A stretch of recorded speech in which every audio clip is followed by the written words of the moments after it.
Je suis Johan de Marketing 301, le podcast qui aborde des sujets marketing souvent jugés complexes alors qu'en réalité, il suffit de comprendre certains mécanismes pour décupler les ventes de votre business en ligne.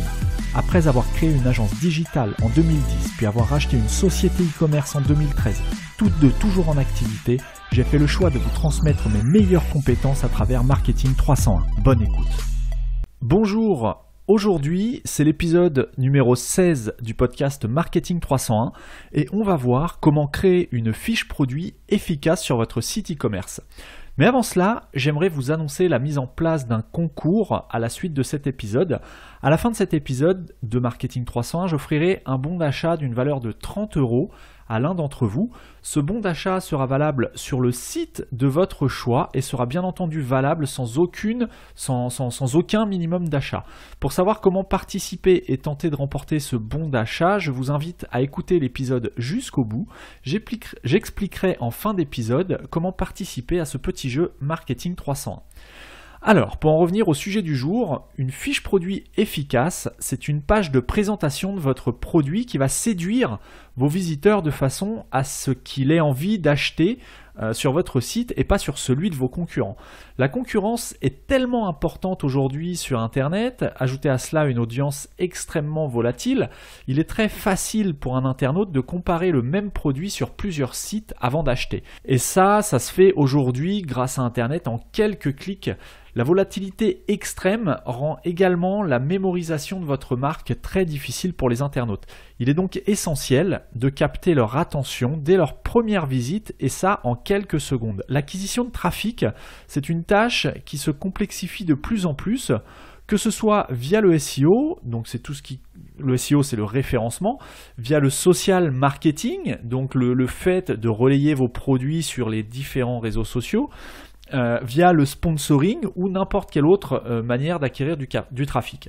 Il est donc dommage de laisser fuiter un trafic que vous aurez acquis plus ou moins difficilement et on va donc voir dans cet épisode comment retenir vos visiteurs sur votre site et comment faire en sorte de gagner leur confiance. Donc une bonne page produit, on va commencer par définir à quoi ça correspond. Donc une bonne page produit, c'est une page qui va acquérir du trafic. Elle doit servir à acquérir du trafic en provenance des résultats des différents moteurs de recherche, mais elle doit aussi mettre en confiance le lecteur, donc c'est tout ce qui tourne autour de la réassurance.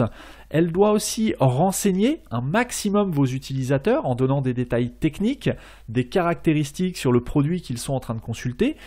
Une bonne page produit, c'est aussi une page qui a pour vocation de retenir le prospect. Plus vous allez apporter de richesse dans le contenu que vous allez mettre sur votre page produit, plus il sera incité à rester sur votre page pour la lire et pour prendre connaissance de tous les détails que vous lui apporterez au sujet du produit. C'est aussi une page qui doit inciter à l'achat. Bon, c'est le but, vous êtes sur un e-commerce, donc votre page produit doit inciter à l'achat, d'où le principe de séduction qui doit inciter l'utilisateur à ajouter votre produit au panier. Donc pour cela, vous devez notamment avoir un bouton panier qui soit bien visible, avoir un tarif qui soit intéressant, qui soit dans les prix du marché, et vous devez apporter de la valeur à votre prospect. Une page produit, en fait, c'est une landing page, c'est une page d'entrée sur laquelle, par laquelle vous allez capter un trafic qualifié, puisque théoriquement, c'est un trafic qui cherche soit des informations, soit qui cherche à acheter le produit que vous proposez. Donc une page produit, il faut vraiment voir ça comme une porte d'entrée sur votre site.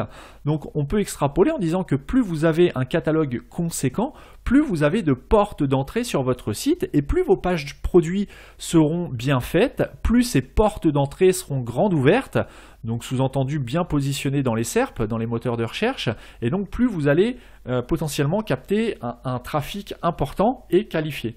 L'objectif d'une page produit, donc on vient un petit peu de voir ce qu'était une bonne page produit, mais il y a 4 objectifs principaux. Premier objectif, ça va être de captiver l'attention et de capturer l'impulsion d'ajouter au panier. Deuxième objectif, vous allez devoir déclencher un processus psychologique qui va convaincre l'utilisateur d'ajouter le produit à son panier. Troisième objectif, vous allez devoir, via votre page produit, établir une relation de confiance via, par exemple, les avis clients qui seront disponibles sur le produit. Et quatrième objectif, vous allez devoir répondre à toutes les questions que l'utilisateur est susceptible de se poser sur votre produit, que ce soit au sujet de son utilisation, mais aussi au sujet de votre politique éventuelle de remboursement, de livraison, etc., etc. Donc pour pouvoir atteindre ces 4 objectifs, il va falloir respecter une certaine hiérarchie, il va falloir mettre en avant certains éléments sur cette page produit et c'est ce qu'on va voir.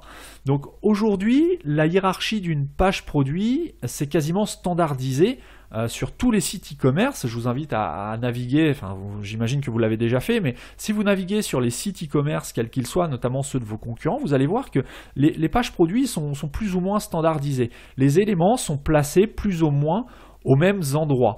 Par exemple, sur une page produit, sur quasiment tous les sites e-commerce aujourd'hui, en tout cas n'importe quel site e-commerce qui se respecte, va présenter une ou plusieurs photos, va présenter le titre du produit, des boutons d'ajout de quantité au panier. Si vous pouvez commander plusieurs quantités de votre produit, vous allez avoir un bouton d'ajout au panier. Vous allez avoir peut-être des déclinaisons de couleurs, de taille, de capacité, etc., etc. Vous allez avoir régulièrement des éléments de partage sociaux pour partager la fiche produit sur les différents réseaux sociaux. Une description éditoriale qui va décrire le produit, donc ça on verra que c'est un point très important. Les caractéristiques techniques, les avis clients, voilà, c'est en général ce qu'on retrouve sur une fiche produit standard. En soi, on ne va pas chercher à réinventer la roue et à créer un nouveau standard, on va se contenter de suivre ce standard à la perfection. C'est-à-dire qu'il va falloir offrir une expérience qui soit la plus optimale possible à votre visiteur. La question à se poser est donc de comment créer un modèle de page produit optimal qui réponde aux 4 objectifs qu'on vient de voir et qui soit duplicable à tous les produits de mon catalogue. Puisqu'évidemment, vous n'allez pas créer un modèle de page produit par produit. Il va falloir réfléchir à un modèle qui va être duplicable à l'ensemble des produits de votre catalogue. Donc les 6 éléments à traiter avec attention pour avoir une page produit optimale. Le premier élément, ça va être les photos. Sur Internet, vous ne pouvez pas, votre utilisateur ne peut pas toucher le produit, il ne peut pas le palper. Donc il va falloir le présenter visuellement et plus vous aurez de visuels séduisants, plus l'utilisateur aura envie de toucher et d'acquérir ce produit. Donc il va falloir lui mettre à disposition, lui proposer des photos qui mettent en valeur votre produit. Donc plusieurs photos, c'est mieux, idéalement de 4 à 6 photos. Donc l'idée, c'est de prendre votre produit un petit peu sous toutes les coutures. Des photos de qualité professionnelle et si possible personnelles et non pas les photos de la base de données de votre fournisseur. Pourquoi? Parce que votre fournisseur, il va probablement proposer son produit à vous et à plusieurs de vos concurrents. Et si vous utilisez tout le temps les photos de vos fournisseurs, eh bien tous les sites auront les mêmes photos et vous n'aurez aucun élément de distinction par rapport à vos concurrents. Donc là, vous avez un moyen de vous distinguer, de commencer à vous distinguer de la concurrence en prenant des photos personnelles qui seront uniques et vraiment liées à votre site, à votre boutique en ligne. Si vous vendez des produits techniques, il est très intéressant de pouvoir proposer un zoom. C'est-à-dire que l'utilisateur, quand il va passer sa souris sur la photo, il va pouvoir zoomer sur les éléments. D'où l'importance d'avoir des photos en haute définition sur votre site pour pouvoir permettre à l'utilisateur d'aller voir tous les détails du produit sous les différents angles de photos que vous aurez prises. Vous pouvez aussi proposer au moins une photo de mise en scène de votre produit. Si par exemple vous vendez des chaussures de running, vous pouvez mettre des images, des photos qui présentent la paire de chaussures sous différentes vues, donc par-dessus, sur le côté, voire la semelle, par derrière, etc., etc. Et vous pouvez aussi proposer une photo de mise en situation, c'est-à-dire un coureur qui va avoir les chaussures aux pieds et qui est en train de courir un marathon, par exemple. Donc ça, c'est pour les photos, c'est vraiment un élément très très très important en e-commerce. Si vous voulez vous distinguer, vous avez là le premier moyen de vous distinguer de la concurrence, c'est d'offrir des photos qualitatives et personnalisées ce que j'entends par personnalisé, c'est personnalisé à votre site, c'est-à-dire ce sont vos photos et non pas les photos de votre fournisseur qu'on va retrouver un petit peu partout sur Internet. Deuxième élément à traiter avec attention, les informations commerciales de votre produit. Donc ça, c'est tout ce qui doit apparaître au-dessus de la ligne de flottaison. Quand on arrive sur la page de votre produit, on doit pouvoir avoir accès aux éléments qu'on va voir sans avoir à scroller, c'est-à-dire à descendre avec la molette de la souris en bas de votre page. Donc, outre le fait qu'on doit pouvoir voir au-dessus de la ligne de flottaison les photos qu'on vient de voir, vous devez rendre visible le titre de votre produit. Le titre doit être assez clair, il doit être le plus simple possible et il doit décrire au mieux votre produit, tout simplement. Vous devez rendre visible également au-dessus de la ligne de flottaison le prix du produit. Alors si vous vous adressez à un marché de particuliers, le prix doit être absolument affiché en TTC, toute taxe comprise. Si vous affichez un prix hors taxe, ça signifie que vous vous adressez à des professionnels. Il est préférable aussi d'indiquer la mention TTC ou acheté pour hors taxe à côté du prix de votre produit pour que ce soit bien clair pour l'utilisateur et qu'il n'ait pas à chercher cette information un petit peu partout sur votre site. Ensuite, les déclinaisons. Si vous avez des déclinaisons, que ce soit de taille, de capacité, de couleur, ou je ne sais quoi, ça doit être visible. Les différentes déclinaisons dans lesquelles est disponible votre produit doivent être disponibles au-dessus de la ligne de flottaison. Et vous devez enfin avoir le call to action, le bouton d'appel à l'action. Donc un bouton d'appel à l'action sur une fiche produit, c'est quoi? C'est tout simplement, vous allez appeler l'utilisateur à ajouter votre produit au panier. Donc c'est le bouton d'ajout au panier. Ce bouton-là, il doit être très visible, il doit sortir, il doit se distinguer de tous les autres éléments graphiques de votre page, donc par une couleur différente, par une taille éventuellement de police différente également. Alors pour faire quelque chose qui reste un minimum esthétique, si votre site est dans une charte graphique bleue par exemple, vous pouvez trancher en mettant un bouton d'ajout au panier qui soit par exemple rouge. Pourquoi? Parce que le bleu et le rouge se marient plutôt bien. Vous avez ce qu'on appelle le cercle chromatique. Vous cherchez sur internet cercle chromatique, vous allez avoir un cercle qui va vous aider à choisir une couleur qui, tout en restant en harmonie avec votre charte graphique globale, permette à votre bouton d'ajout au panier de se distinguer de votre charte graphique. Donc voilà pour le deuxième élément à traiter avec attention, les informations commerciales du produit qui doivent être visible au-dessus de la ligne de flottaison. Juste une parenthèse, la ligne de flottaison, c'est en fait quand vous arrivez sur un site internet, c'est le bas de votre écran. C'est-à-dire sans toucher à la souris, sans scroller, sans descendre dans la page, c'est la ligne qui est représentée par le bas de votre écran. C'est-à-dire tout ce qui est visible dès l'atterrissage sur votre page, sans avoir à bouger sur votre page. Ensuite, troisième élément à traiter avec attention, ça va être la description générale de votre produit. Donc là, la description générale, c'est une description donc en texte, tout simplement, éventuellement agrémentée de quelques photos, de quelques images, mais principalement c'est du texte qui va servir à décrire physiquement le produit, l'usage qui peut en être fait. C'est la description textuelle de votre produit qui vient généralement juste en dessous de la ligne de flottaison, donc juste après les informations commerciales et les photos du produit. Cette description, il va falloir l'optimiser de façon à permettre à votre page produit de se positionner correctement dans les moteurs de recherche.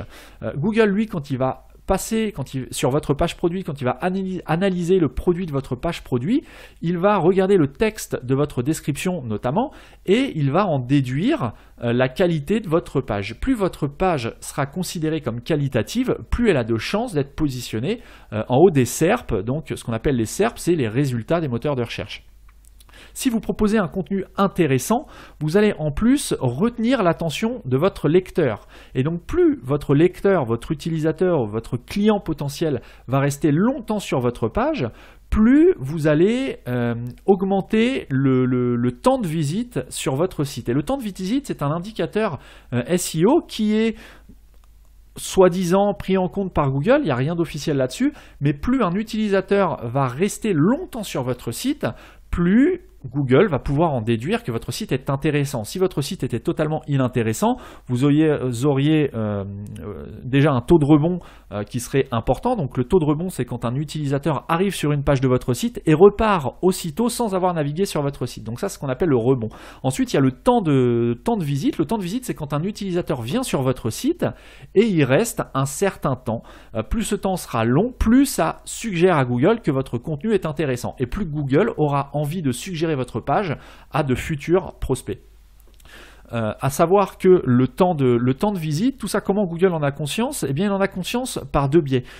D'une part, si vous avez Google Analytics d'installer sur votre site, eh bien, ces informations remontent dans vos stats, donc vous pouvez connaître le temps de visite moyen de vos utilisateurs. Donc ça, si vous en avez connaissance, Google en a aussi connaissance. D'autre part, les visiteurs qui utilisent le navigateur Google Chrome, dans la plupart des cas, dans les paramètres de Google Chrome, il y a des informations de navigation qui sont renvoyées à Google, et ce qui indique à Google ce que fait l'utilisateur, combien de temps il reste, est-ce qu'il reste sur une page, est-ce qu'il navigue sur un même site, quel site il visite, etc., etc. Donc toutes ces informations, il faut savoir qu'elles sont utilisées derrière par Google à différents usages.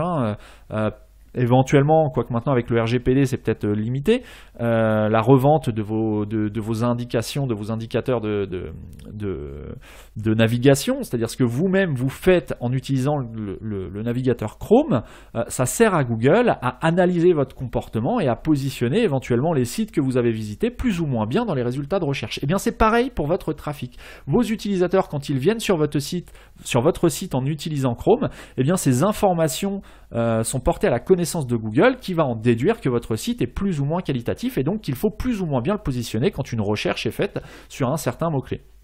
Ensuite, la description générale de votre produit doit être unique. Il ne faut absolument pas dupliquer vos descriptions. Alors je sais que c'est quelque chose qui peut être parfois compliqué en fonction de la typologie de produit que vous proposez.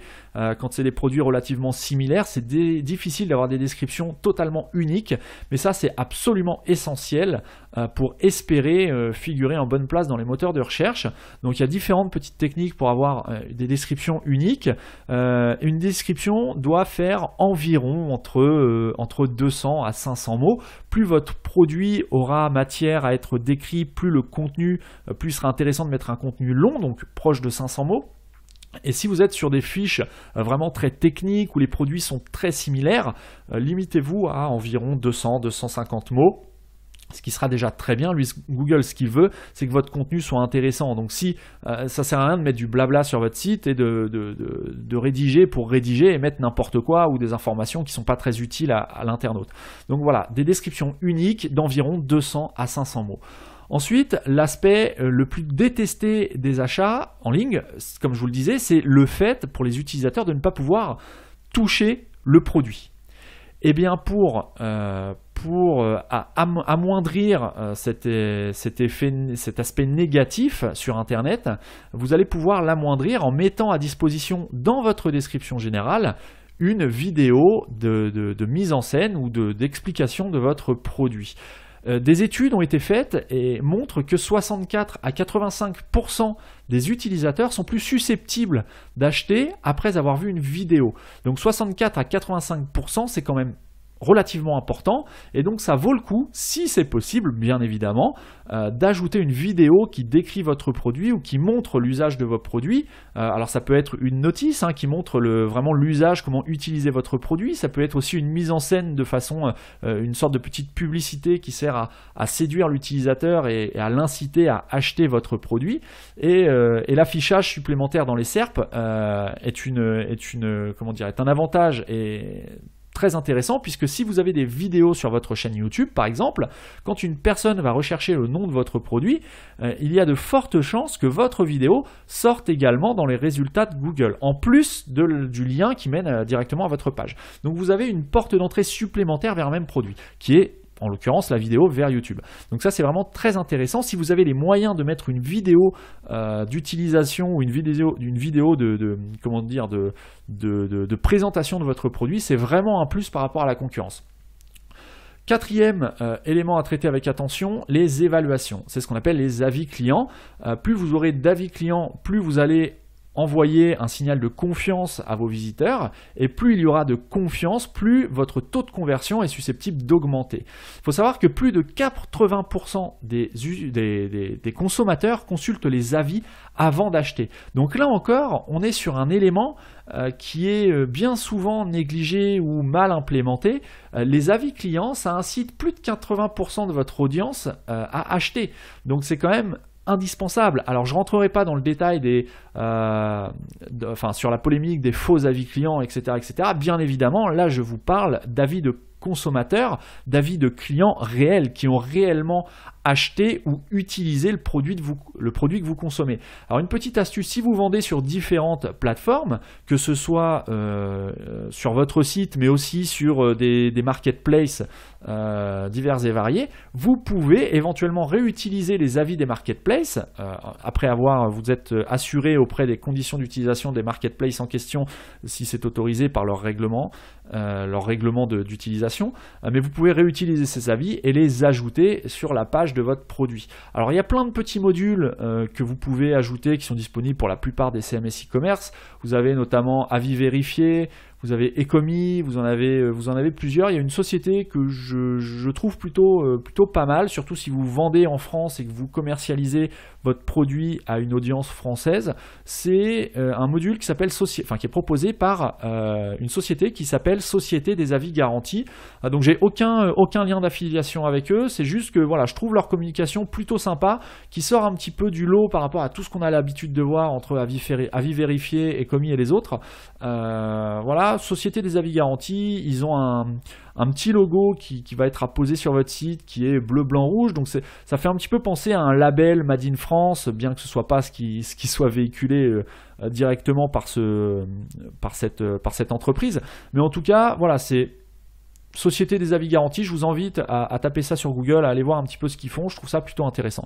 5e élément à traiter avec attention, c'est les produits similaires. Proposez des produits complémentaires en bas de vos fiches produits pour augmenter le panier moyen et améliorer l'expérience de vos utilisateurs. Si vous vendez par exemple des smartphones, c'est tout à fait légitime et intéressant pour l'utilisateur de proposer les coques et les accessoires qui vont être compatibles avec le smartphone qu'il est en train d'acheter.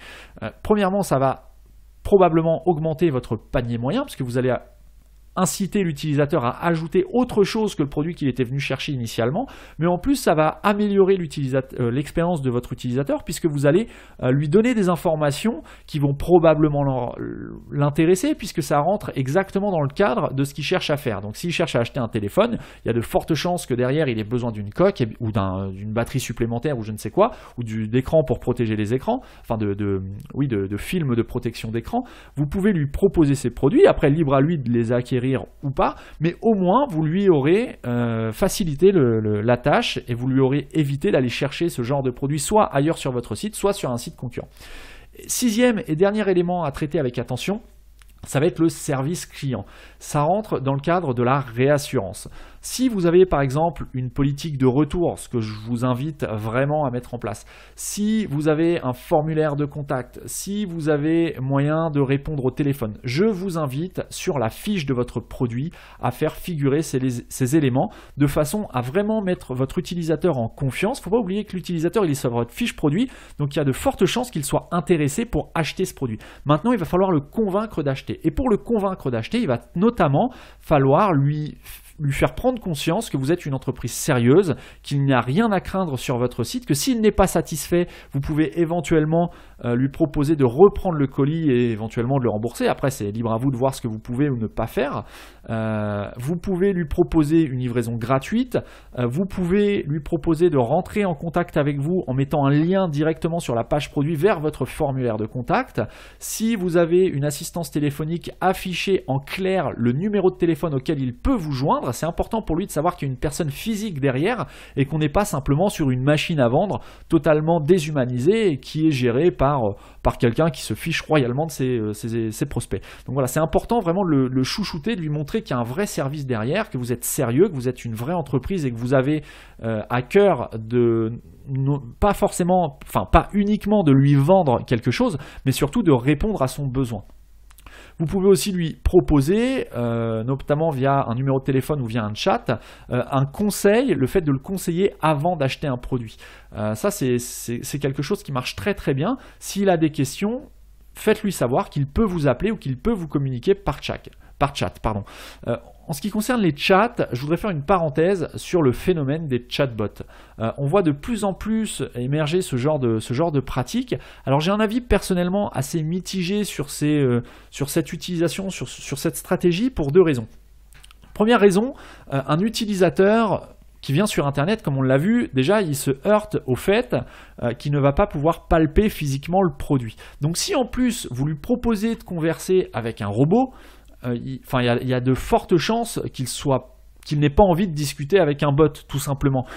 Déjà qu'il est sur Internet, c'est quelque chose d'immatériel. Donc si en plus le service que vous lui proposez, c'est un service automatisé qui peut-être ne va pas répondre exactement à sa question, puisque le principe d'un chatbot, c'est quoi? C'est simplement de répondre à des questions que vous aurez, vous, préprogrammées dans le service de chatbot. Donc s'il vous pose une question que vous n'avez pas prévue, eh bien le chatbot sera un petit peu pris de court et ne pourra pas répondre à sa question. Tandis que si vous avez un vrai service client avec un humain derrière, eh bien vous allez apporter une expérience qui sera 1000 fois supérieure à ce que pourrait proposer un chatbot.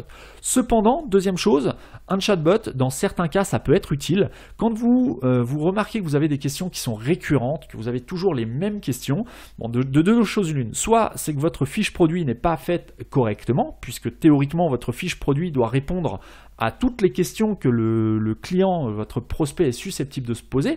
Donc déjà, c'est peut-être qu'il va falloir revoir les informations qui sont présentes sur votre fiche produit, mais si vous avez tout de même des questions qui sont récurrentes, qui ne concernent peut-être pas directement le produit, mais qui sont des questions annexes, eh bien vous pouvez programmer un chatbot de manière à vous dégager du temps et à ne pas avoir à répondre automatiquement à des questions qui reviennent sans cesse. Et là, si ce sont des questions récurrentes, le chatbot fera tout à fait l'affaire puisque vous aurez préprogrammé ces questions récurrentes, donc vous savez déjà quelles questions sont susceptibles d'être posées, et là vous allez pouvoir apporter des vraies réponses malgré le chatbot.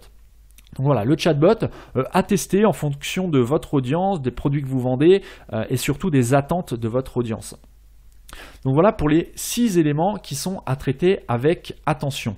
Donc vous savez désormais comment optimiser vos pages produits. Il ne vous reste plus qu'à vous poser tranquillement dans un coin, chez vous ou à votre bureau, et à prendre le recul nécessaire à l'évaluation de vos fiches produits actuelles. Posez-vous la question de savoir si elles répondent à tous les critères qu'on vient de voir. Et si ce n'est pas le cas, vous savez maintenant exactement sur quoi travailler dès cet après-midi. Comme je vous l'ai annoncé en début d'épisode, je lance un concours accessible aux auditeurs du podcast. Ce petit concours va me permettre de récompenser ceux et celles d'entre vous qui laisseront un avis sur la fiche du podcast Marketing 301 sur iTunes. La semaine prochaine, j'effectuerai un tirage au sort parmi les avis qui me seront laissés tout au long de cette semaine et le gagnant remportera un bon d'achat d'une valeur de 30 €. Le gagnant m'indiquera en commentaire de cet épisode sur marketing301.net/16, c'est le numéro de l'épisode, sur quel site il souhaite dépenser son bon d'achat, que ce soit sur Amazon par exemple ou sur n'importe quel autre site, quelle autre boutique en ligne, et je lui ferai parvenir directement par mail son bon d'achat. Outre le fait que les avis et les commentaires permettent au podcast d'être plus visible, ça me permet de savoir ce qui vous intéresse le plus, donc n'hésitez pas à me dire dans vos commentaires s'il y a des sujets que vous souhaitez que j'aborde dans les semaines à venir. Donc pour participer, connectez-vous simplement sur iTunes, laissez une note et un commentaire en recherchant Marketing 301 dans la section podcast d'iTunes et vous pourrez participer à ce concours. Sur ce, je vous souhaite comme chaque mardi une excellente semaine et je vous donne rendez-vous la semaine prochaine pour le tirage au sort du concours et pour un nouvel épisode de Marketing 301.